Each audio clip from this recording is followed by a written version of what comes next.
Good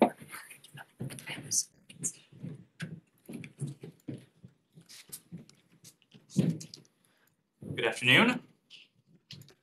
Happy Thursday. Over the past 4 days, there have been protests against MONUSCO in Eastern Democratic Republic of the Congo. A number of these protests have turned violent, resulting in the unacceptable and tragic deaths of UN peacekeepers and UN police officers and Congolese protesters. The United States offers our condolences and deepest sympathies to the families, the friends, and colleagues of those killed, as well as to MONUSCO and to the United Nations. MONUSCO plays a critical role in fostering peace and security, protecting civilians, and facilitating delivery of humanitarian assistance. We call on the national and local authorities in the DRC to ensure the protection of MONUSCO sites and personnel, and for protesters to express their sentiments peacefully. We appreciate the government of the DRC's commitment to investigating these events and holding accountable those responsible. The United States underscores that attacks against UN personnel and facilities are contrary to international law. Freedom of expression, including peaceful protest, must be allowed, but not violence. Next, today the Department of State published our annual investment climate statements, which describe the investment climates of more than 160 countries and economies around the world. The investment climate statements help U.S. companies make informed business decisions. They also serve as a reference for foreign governments seeking to mobilize high-quality, sustainable investments as they drive continued economic recovery from the pandemic. A welcoming investment climate can help attract high-quality, durable investments and support the global economic recovery from the COVID-19 pandemic. The reports highlight those areas in which countries have improved local investment conditions, as well as remaining barriers that may hinder opportunities for U.S. businesses.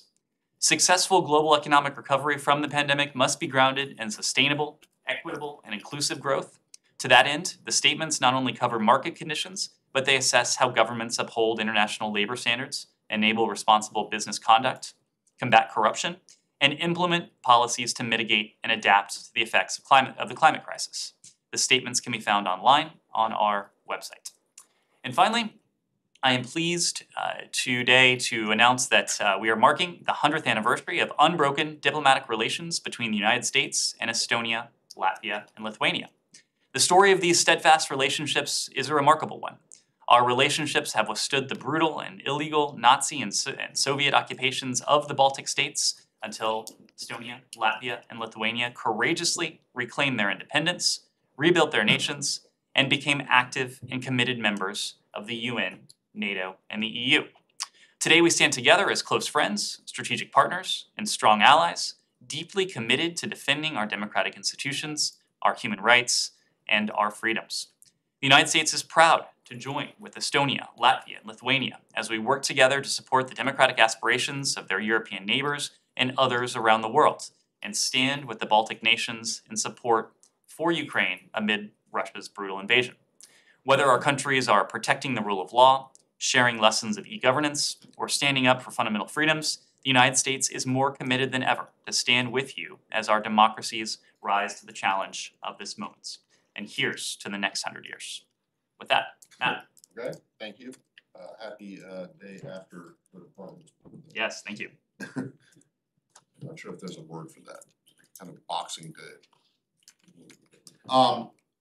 Following up on the Secretary's remarks from yesterday on Russia, has there been any movement on either the proposal that you have submitted or on arranging the Secretary's phone call with Foreign Minister Lavrov? So as you heard from the Secretary yesterday, we have expressed interest. We have made clear to the Russian Federation that we are seeking a conversation between Secretary Blinken and Foreign Minister Lavrov. Before the Secretary spoke yesterday, we had made contact with the appropriate Russian counterparts to put in a call request. The Russians acknowledged that call request yesterday.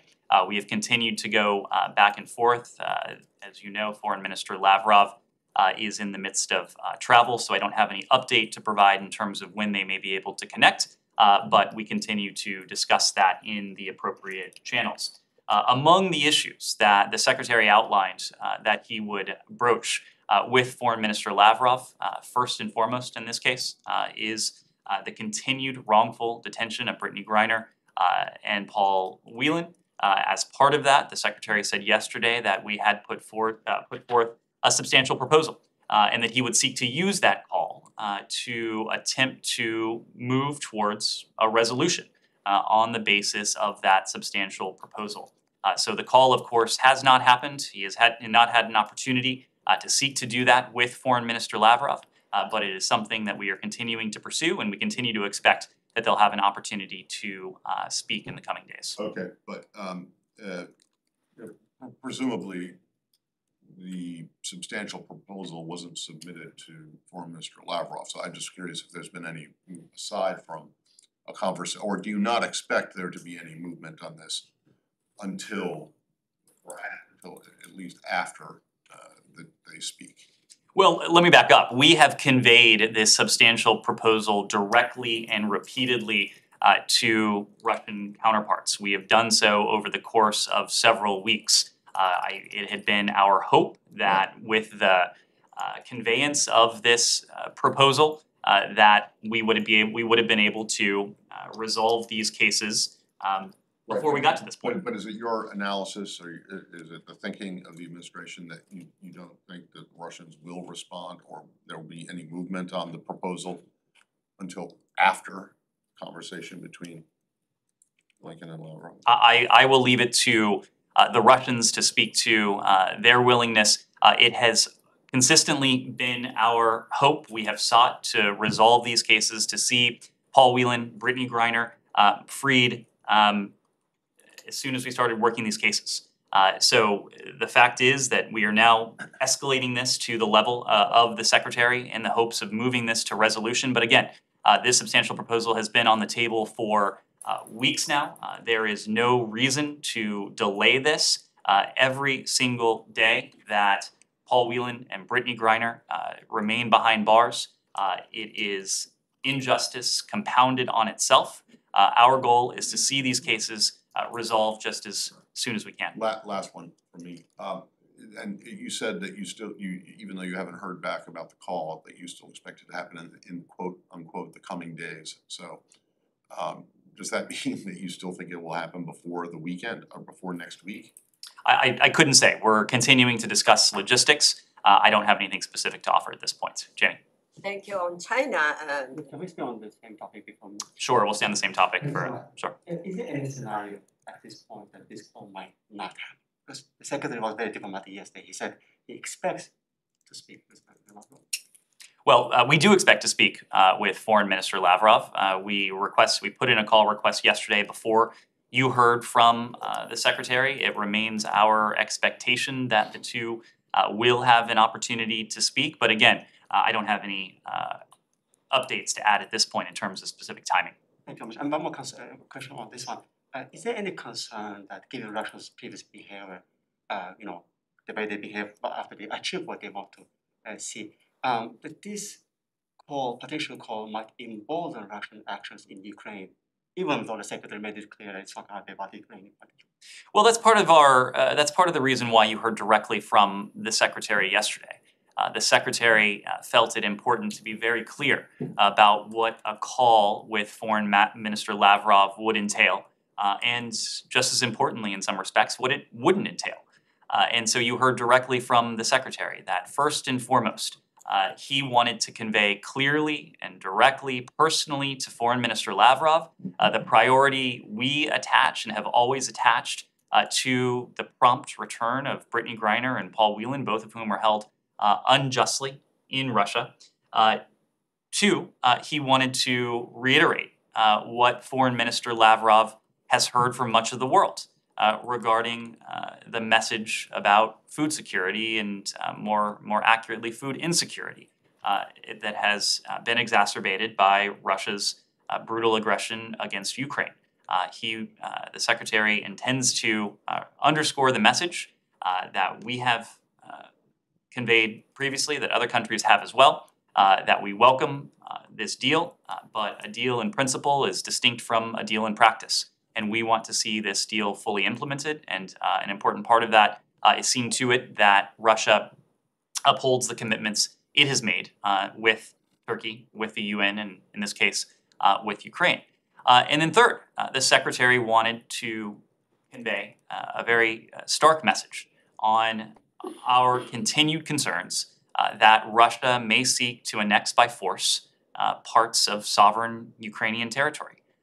We have heard very concerning statements, including in some cases from Foreign Minister Lavrov himself. The Secretary quoted Foreign Minister Lavrov yesterday, who said just in recent days that Russia's geographic aims go well beyond the Donbass and potentially include other regions. We thought it prudent that Foreign Minister Lavrov hear directly from Secretary Blinken the message that annexation by force would be a stark violation of the UN Charter, of international law, and that it would carry with it profound costs and consequences from much of the world. That is what the Secretary expects to have an opportunity to convey.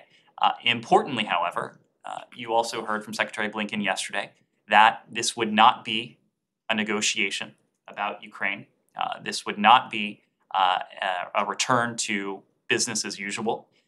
That is for Ukraine to take up with Russia, and our Ukrainian partners have made very clear that they are ready and they are fully cognizant that Russia's aggression against Ukraine must end through dialogue and diplomacy. At the same time, we haven't seen any indications from Russia that it is presently interested in engaging in constructive dialogue and diplomacy. So we'll continue to support Ukraine until Russia is ready to engage with them diplomatically, constructively through dialogue. You heard from the Secretary yesterday about the massive levels of that support to strengthen Ukraine's hand on the battlefield, evidence of which we continue to see every day, and ultimately to strengthen Ukraine's hand at any negotiating table that emerges. Anything else on this? Yes. Sure, Shannon. So I asked the Secretary earlier this month at the G20 summit specifically if there was a price to pay for Americans like Brittney Griner and Paul Whelan for his lack of engagement with his Russian counterpart. He said the same thing, basically, Russia's not ready to engage in meaningful diplomacy. Can you tell us where that calculus shifted, and also that substantial proposal that is for the freedom of Griner and Whelan? Do you see any scenario where the U.S. completes a deal where just one of those detainees comes home? So let me make a couple points. What you heard yesterday from the Secretary, of course, that isn't something we do every day, but this is a horrifying practice that puts lives in the balance, and in cases it calls for extraordinary tactics and measures. And a few things to your question. The Secretary wanted to, and we wanted to convey very clearly and directly to Foreign Minister Lavrov, so there is no mistake in Moscow, the priority we attach to the prompt resolution of these cases, meaning the prompt release of Paul Whelan and Brittney Griner. We believe that now that this message, this substantial proposal, has been conveyed directly and repeatedly through appropriate channels in recent weeks, of course without resolution, then now was the time for the Secretary to convey that message very clearly. There are a range of concerns we have with Russia. The continued wrongful detention of these two individuals is one of them, but there are other issues that are vital priorities to us and also to the international community. And I mentioned two of them already. Concerns regarding potential annexation by force, and then the fact that it remains incumbent on Moscow to uphold its commitments to the international community, but specifically in this case to Turkey, to Ukraine, and to the UN regarding the grain deal. So again, this is not an opportunity for these two foreign ministers to engage in a negotiation. This is an opportunity for Secretary Blinken to convey very clearly, very directly on these areas that are of vital interest to us. Yes? Sorry, the second part of the question. Which was?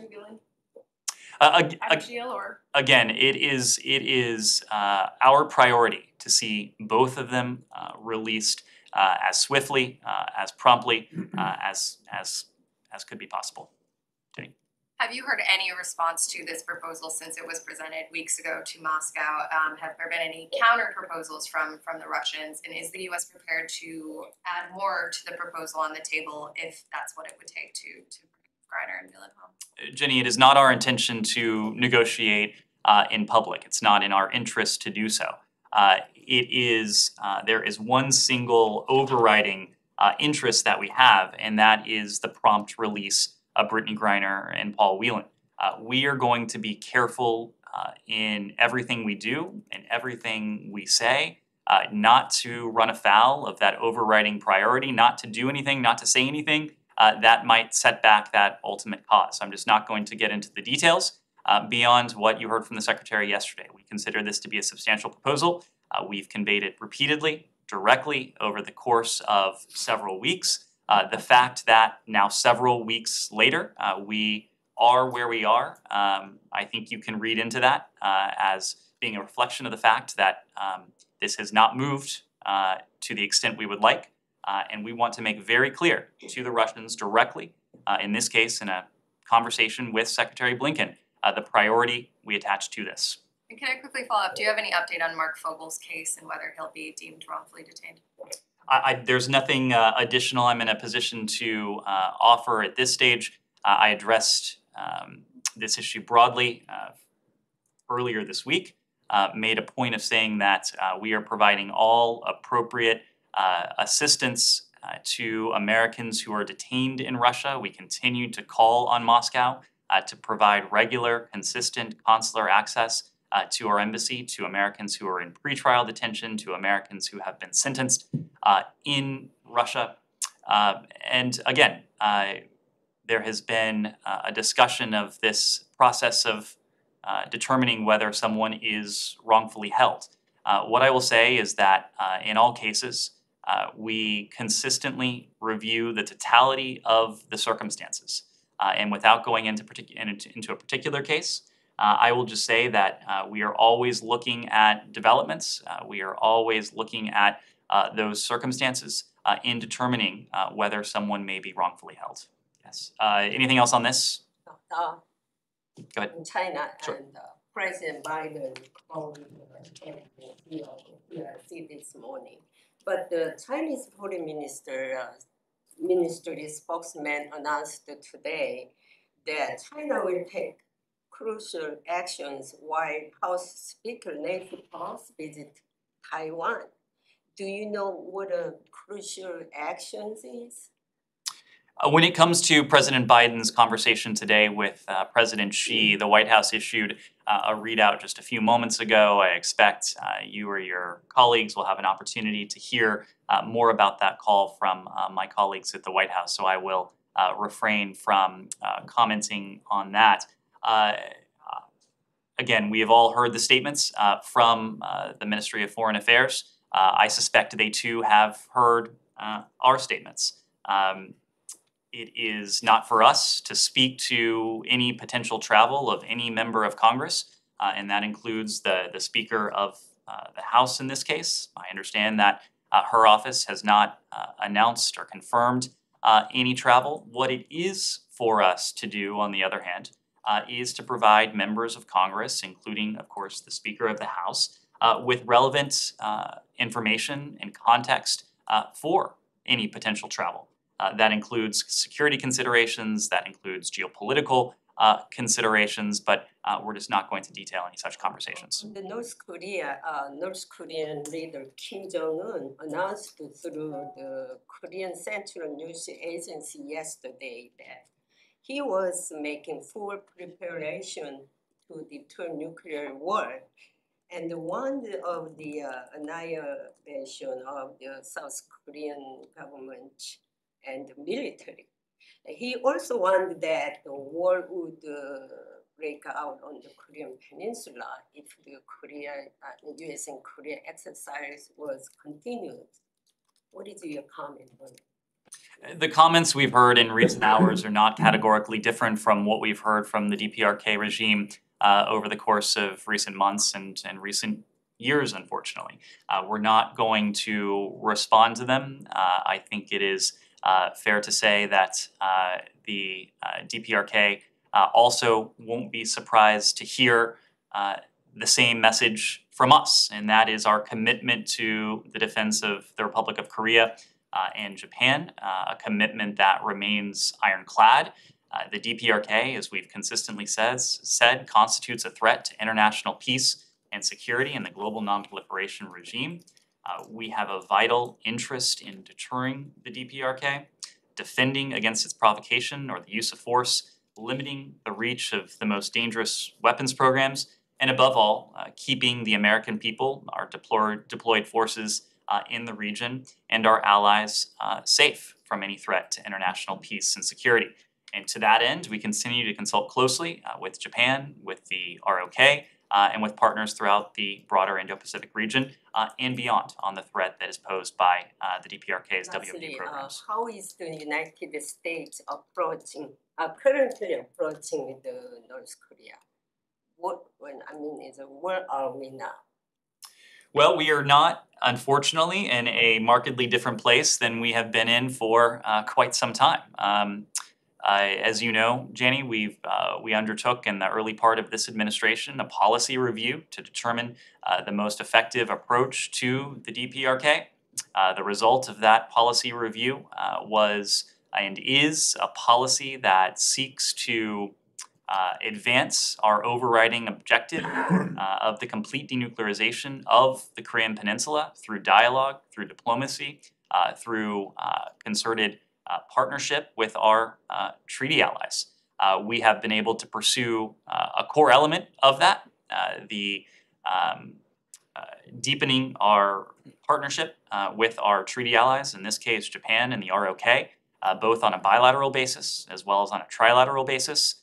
The President, Secretary Blinken, Deputy Secretary Sherman, our special envoy for the DPRK, Sung Kim, all of them have been in a position to convene our Japanese and South Korean counterparts in a trilateral format to discuss the broad threat to international peace and security that the DPRK poses.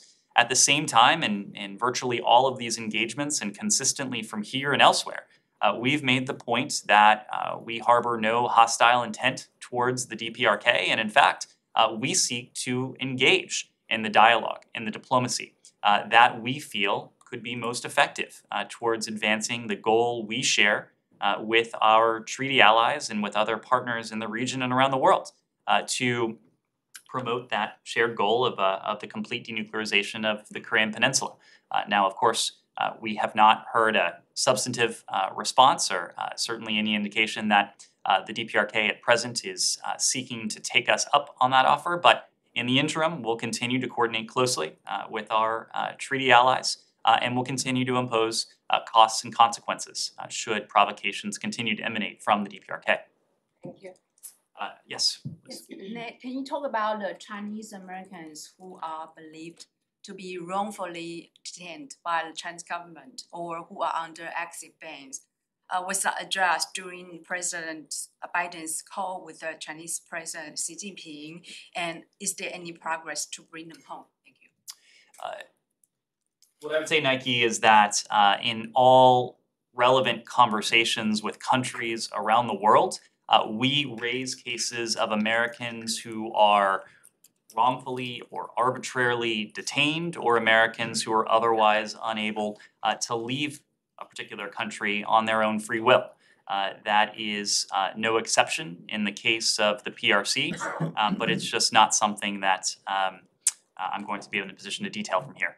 Is there a substantial proposal to the Chinese similar to the one to the Russians? What I would say is that countries around the world where this is applicable know the priority we attach to seeing to it that Americans who are arbitrarily detained or wrongfully held behind bars or otherwise prevented from leaving the country in cases of a coercive exit ban, for example, they know the priority we attach to that.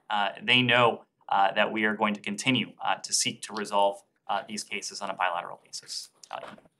I recognize the White House will be briefing on the Biden-Xi call, but just to go back to that for a second, your counterparts in the Chinese Foreign Ministry have already issued a readout on the call, and they kind of pointedly failed to use the word constructive to describe the talks, which they have used on previous occasions. I'm just wondering, previous occasions for the Biden and Xi conversations. I'm just wondering, does the State Department believe that this call was constructive in terms of a high-level engagement between the U.S. and China? And I'm just wondering if I can get your assessment of the current trajectory of U.S.-China ties. I will say just one thing. Secretary Blinken was in attendance. He was at the White House for this call. But again, I'm going to let my White House counterparts characterize this call. What I can say from our part here at the State Department, of course, Secretary Blinken just a couple of weeks ago had an opportunity to engage Director, State Counselor, and Foreign Minister Wang in Bali. We found that engagement to be constructive and to be useful on key fronts, but perhaps no front is more important than the fact of that engagement. Keeping open the lines of communication, ensuring that we are doing everything we can to ensure that the competition that defines the relationship between the United States and China, the most consequential bilateral relationship we have, does not veer from competition into conflict. So again, I'll defer to my White House colleagues, but that has been our experience, including with the most recent engagement that Secretary Blinken had with Foreign Minister Wang. Sean. Could I ask you two things in Europe, unrelated? In Greece, the top court, I believe it was yesterday, ruled effectively in favor of Iran, which has complained about the seizure of a Russian-operated oil tanker with its oil on there. Does the United States have any comment on this? And where does it go from here? Well, this case went through the Greek judicial process. We're respectful of that, but we don't have comments beyond that. You don't regret that it didn't go what's perceived as the United States' way? It went through the Greek judicial system. Okay. Something completely different. Hungary, Prime Minister Orban has drawn some attention and criticism and some comments talking about how Europeans are not, I think his words was, mixed races with people of other of non-European ancestry. Does the United States want to weigh in on this? Well, individuals from this building have commented. Deborah Lipstadt, our special envoy, commented on this. She called these comments, she said she was deeply alarmed by this rhetoric. She made the point that rhetoric of this nature is inexcusable.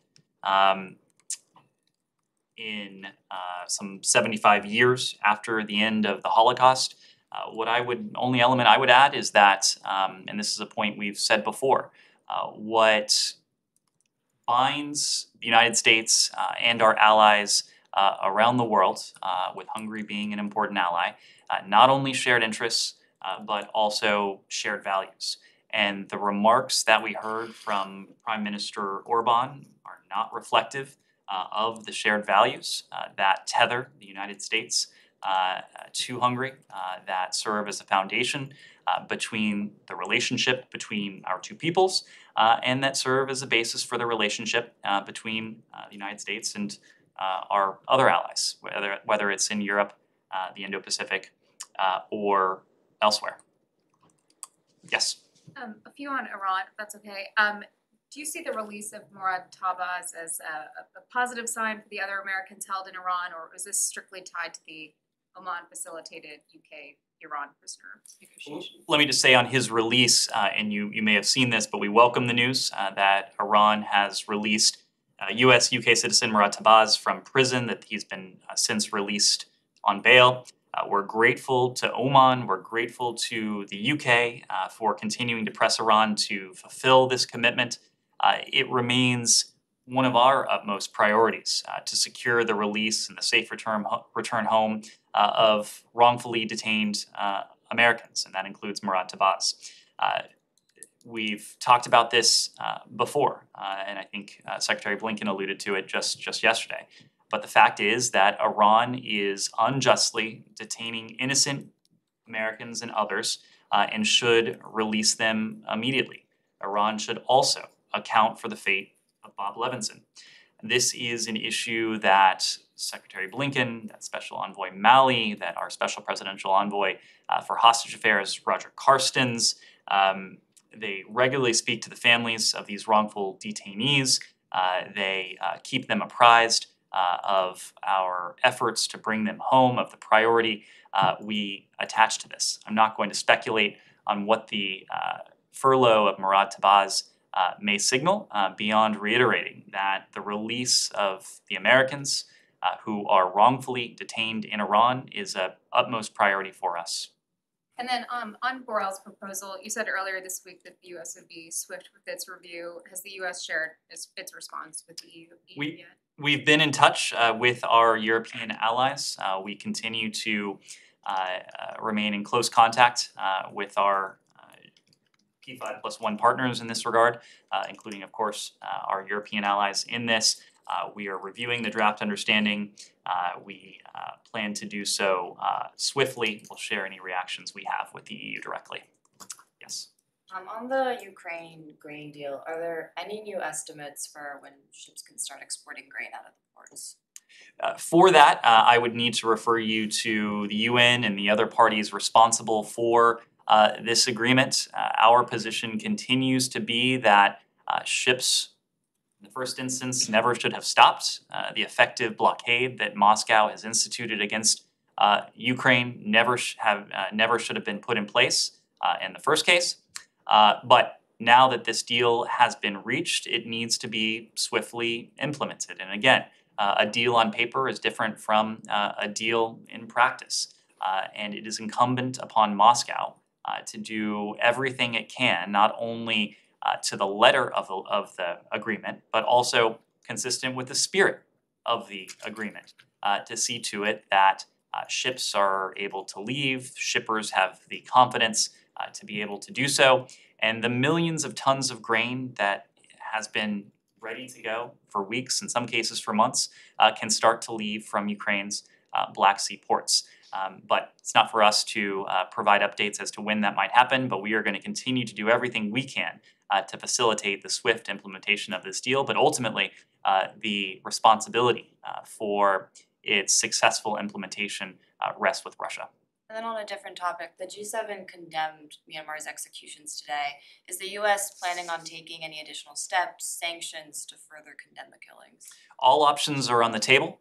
We have consistently said that as long as the junta continues to stand in the way of a return to Burma's path to democracy, we will continue to impose costs and consequences on the junta. We are, again, looking at all potential options to do so. We're considering and discussing some of those options with partners in the region and beyond. We are also cognizant of the humanitarian concerns and the humanitarian imperatives facing the people of Burma. So, of course, we're going to calibrate our response consistent with what is in the best humanitarian interests of the Burmese people. But as long as the junta continues its repression, as long as its senseless violence continues against the people of Burma, as long as it continues to stand in the way of a return to Burma's democratic path, we'll continue to increase the costs. Yes? Thank you so much. It's Jahan Ali from ARY News Pakistan. A couple of weeks ago, there were a few media reports in Pakistan claimed that close associate of Prime Minister Khan, former Prime Minister Khan, met with Assistant Secretary of State Donald Lu here in State Department and conveyed the message like to forget the past and move forward. Is it any kind of meeting held here? Again, if there was any such meeting, I just not in a position to speak to it. We remain engaged with a range of stakeholders in Pakistan, with those currently in government and a broad array of others. But I'm just not in a position to speak to any such meeting. Prime Minister Khan is leading a campaign in Pakistan, and the slogan of his campaign is like, he will not be a slave of America. But with the current political wave in Pakistan supporting Khan, is US thinking to open a window to talk to him? What we've said on this before remains true. We support the peaceful upholding of constitutional and democratic principles, including respect for human rights. We don't support one political party over another. We support those broader principles of the rule of law and equal justice under the law. So one last question. Last week, Special Assistant to Prime Minister Shehbaz Sharif met with Assistant Secretary of State here. Can you confirm that meeting? Tariq Fatmi was here. I'm not in a position to confirm that, but if we have anything to add or to confirm, we'll let you know. Yes. Supposedly the Israeli security minister has a meeting at the State Department today. With whom is he meeting and what topics are they discussing? I suspect you will see a readout from us later today, but Deputy Secretary Sherman is looking forward to welcoming the minister, and I suspect you'll see a readout after the meeting. Yes. Few questions on Iraq. On diversity visa applications, there are quite a few people that are waiting for interviews in Baghdad embassy. Is there a plan to resume the interviews there? And then on immigrant visa for Iraqis who are waiting for their interviews in Ankara, can you share anything on those? When do they resume? When it comes to diversity visa applicants, there's not much I can say on this front. There is litigation. These cases are pending before the U.S. Circuit Court of Appeals for the District of Columbia. And of course, we just have a policy of not commenting on any pending litigation. When it comes to broader immigrant visas, including those in awaiting their interviews in Ankara, we are committed to facilitating legitimate travel to the United States for both immigrant and non-immigrant travelers. Our visa services are fully open for business. Nearly all U.S. embassies and consulates have resumed full visa services. Embassy Baghdad, to your question, is an exception since as of January 1st of 2020, consular services, including in-person visa interviews, were suspended due to an attack on our facility. We have guidance on our website for how residents of Iraq can request to have their cases processed at other posts. More broadly, we're reducing visa appointment wait times in all visa classes as quickly as we can. This is happening around the world, and in fact, visa processing is rebounding faster than even we projected after a near complete shutdown and freezing of resources during the pandemic. Immigrant visa processing worldwide is almost back to normal levels, with pandemic-induced backlog already down about 25%. And interview wait times vary by location and by visa categories, but as always, travelers should check the website of the nearest embassy or consulate for information. And then, if I may, where does the administration stand on the Iraqi government's call for a total and complete withdrawal of Turkish forces from Iraq? Again, you've heard this from us in the aftermath of the attack just a few days ago. The principle of Iraq's sovereignty is one that we uphold. We stand with Iraq. Foreign forces are in Iraq at the invitation of the Iraqi government, consistent with the principle of Iraqi sovereignty. And then the last one, the political deadlock in Iraq, the Iraqis' failure to form a government, does that raise concern here? Just yesterday, protesters loyal to Sadr stormed the Iraqi parliament in protest of a new candidate for prime minister. On the issue of the protests, whether it's in Iraq or elsewhere, we believe that public demonstrations are a fundamental element of all democracies, but there is no place for violence in these demonstrations, either on the part of security forces or on the part of protesters. We've consistently reaffirmed our commitment to a strong, stable, prosperous Iraq. A long-term, deep, multifaceted, and strategic partnership with Iraq serves both our interests as well as Iraq's interests. We've urged all parties to remain calm. On the broader question of government formation following the elections, we're prepared to work with the government that puts Iraqi sovereignty and the best interests of the people of Iraq at the heart of its agenda. What does that prepare mean? Do you guys have a communication with the Iraqis on that? We are in close contact with our Iraqi partners. It is a matter, of course, from our embassy in Baghdad as well as senior officials here. This is not a process in which we involve ourselves, the internal political process. But again, we stand ready to work with any Iraqi government that puts the interests of the Iraqi people at the heart of its agenda. Simon. I want to just come back to Iran. I wonder, based on reviewing the text that L'Oreal has come up with, do you see a likelihood of talks being resumed? How sort of positive are you that this could be like a new opening? Iran has welcomed the EU's diplomacy, but there's also the backdrop that the British spy chief was in the US last week and was basically saying he doesn't think that Iran really wants to do a deal. Where do you stand on that? So I would say a couple things. One, on the proposal that's been put forward by the EU High Commissioner. Again, we will be in touch directly, and we have been in touch directly with our European partners on this. We're reviewing that. We'll convey any feedback directly to our European allies in this case, but it is our understanding that the proposal that Mr. Borrell put forward was based on the deal that has been on the table, that was painstakingly negotiated among the P5+1, and the deal that we have been prepared to accept since March, for months now. So the holdup, to the extent we have not been able to achieve a mutual return to compliance with the JCPOA, has not been, we have not been the cause of that.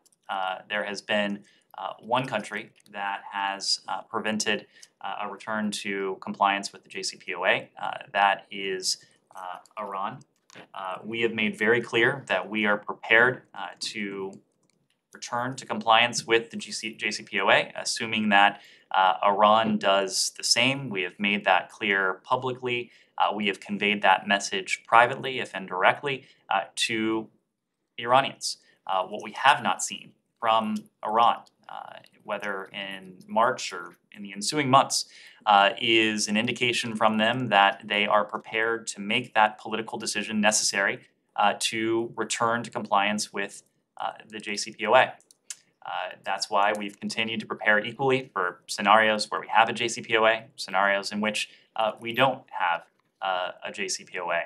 The deal remains on the table. We've heard from the High Representative of the proposal that he's put forward. We'll engage privately with our European allies, but again, we have been willing to accept the deal that has been on the table for some time now, and Iran has not. Given that lack of movement, where does that leave the hopes for the other Americans detained in Iran? Given that there's been so long without Iran seemingly moving on these negotiations, then where does that leave it in terms of trying to get those Americans home?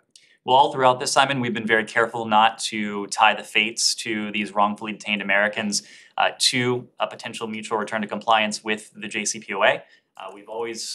We've been under no illusions that a return to the JCPOA would necessarily be in the offing. We knew this would be a tough set of negotiations, and we were careful not to tie the fates of these wrongfully detained citizens to what, to our minds, always has been an uncertain proposition. And I think the Iranian intransigence, the lack of constructive Iranian engagement, has only underlined for us the uncertainty of this proposition.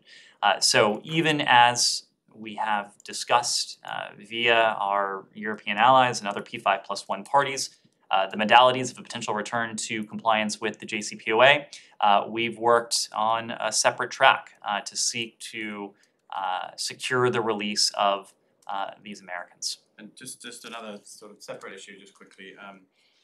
Since the Secretary met with the family of Shireen Abu Akleh the other day, is there any update on whether you would support the US conducting its own investigation? How long are you gonna wait for this accountability that you've been talking about?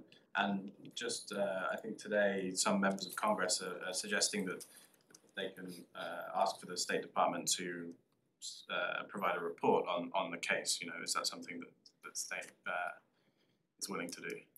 So I'll start with that last point. Of course, we'll continue to communicate with Congress on this important matter. After all, this was the death of an American citizen whose fearless journalism had been a source not only of information but also inspiration for so many around the world. And so we'll continue to communicate closely and privately with members of Congress on this case. But in terms of a report, you may recall, I'm sure you do, that on July 4th, earlier this month, the State Department published a statement that summarized the findings of the U.S. Security Coordinator.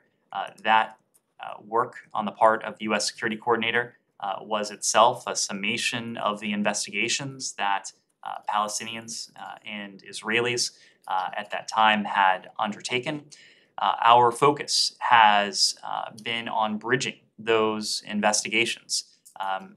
We continue to believe that by bridging those investigations, as we've been able to do, at least to some extent, that it will most effectively allow this process to culminate in accountability. And that's what's important to us, that this culminates in accountability. When the Secretary met with the family of Shireen Abu Akleh earlier this week, not only did he express his heartfelt condolences to the family, but he made very clear the priority we attach to seeing accountability for her death.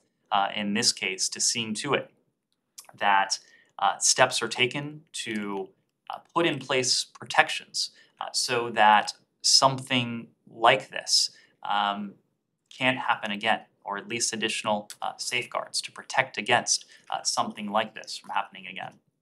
Can we stay in Israel? Israel will allow Palestinians in the West Bank to travel abroad through the Ramon, and the PA is not excited at all about this idea and demanding that Israel allow the Palestinians to build a new airport in the West Bank. What is the US view in this regard? Well, without speaking to this specifically, we would welcome all efforts that enable Israelis and Palestinians to enjoy equal measures of freedom, prosperity, and democracy. That includes all measures to facilitate increased freedom of travel for the Palestinian people. And on another topic on Israel too, Axios has reported that Israeli officials held a call with Senior Advisor Rothstein and White House Middle East Coordinator Brett McGurk on Tuesday and provided their updated position towards the maritime dispute with Lebanon.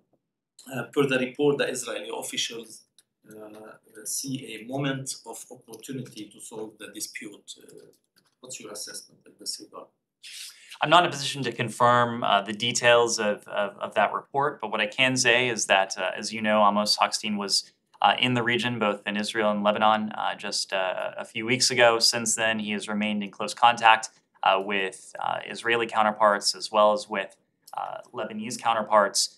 We have been able to help facilitate some progress, and that continued engagement with both parties is part of an effort to see to it that that momentum continues. And I suspect that he will remain in close touch with both governments going forward. And my last question on Lebanon, Reuters has reported that a U.S. sanctioned ship owned by the Syrian government has docked in Lebanon's Tripoli carrying grain stolen from Ukraine. Do you have any comment? I'm not in a position to comment on any particular ship or this report specifically. I saw it just shortly before I came out here, but what I can say is that we have been in a position to confirm the fact that the Russians have pilfered grain belonging to Ukraine. Tons of Ukrainian grain has made its way to the international market that has on Russian ships grain that belongs to the people of Ukraine. So we have sought to shine a spotlight on this, to shine a spotlight on it as one of the practices that is preventing the free flow of grain to the global marketplace, to a marketplace that would enable that grain to reach the people who need it most. It is part and parcel of the broader set of Russian actions that have exacerbated the challenge of food insecurity that has led to such devastating consequences throughout the world, from sub-Saharan Africa to Latin America to parts of the Indo-Pacific as well. Final question, Alex? Oh, wait, I got one more. Okay. Back to the investment fund statement. Whoever got involved into this, thank you, because it's a very complete report. I just read reports on Azerbaijan, Armenia, and Georgia. I'm just wondering how much do they reflect the latest situation given the implications of Russian aggression in the region? And my second question, is there any reason why I cannot find Ukraine report?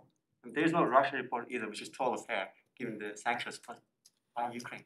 So you're right that among the 160 or so economies included in these reports, Ukraine and Russia are not featured. We weren't in a position to collect the appropriate data for Ukraine, and of course Russia's invasion of Ukraine has led to dramatic shifts in the marketplace conditions in Russia.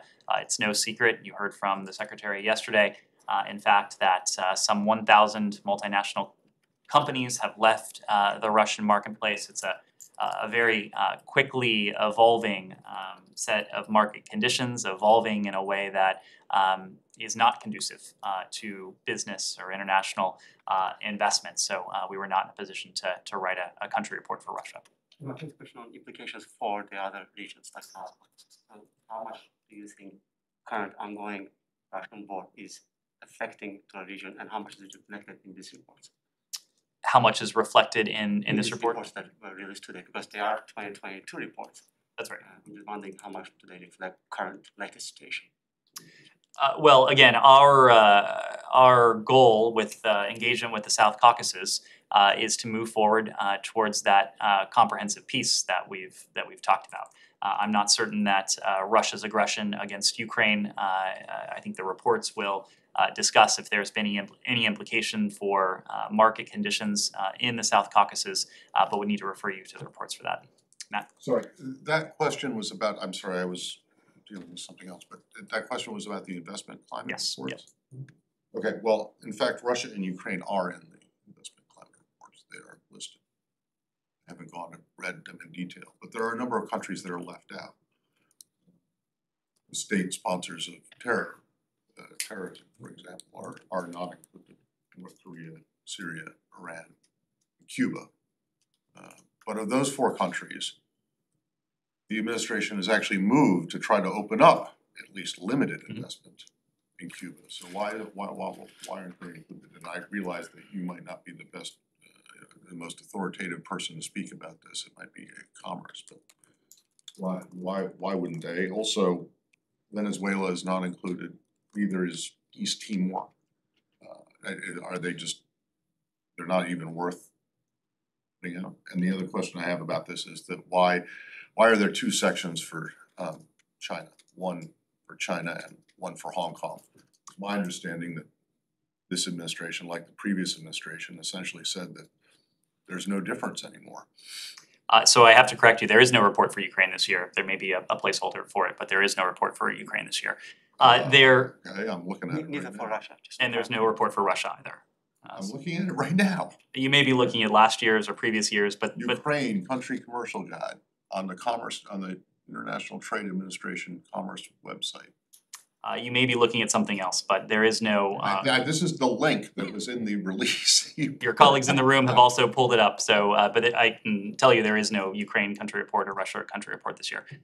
Regardless, in countries and economies where the situation on the ground makes gathering this information particularly difficult, we don't publish these reports. Consistent with that, there is no Ukraine report this year. Fully suspect when it comes to Ukraine that we will see reflected the brutal implications of Russia's aggression in future reports. When it comes to specific countries, again, when conditions aren't amenable to gathering this data, or in some cases given unique circumstances, inclusion on the SST, maybe one such consideration. Reports aren't compiled annually. Thank you very much.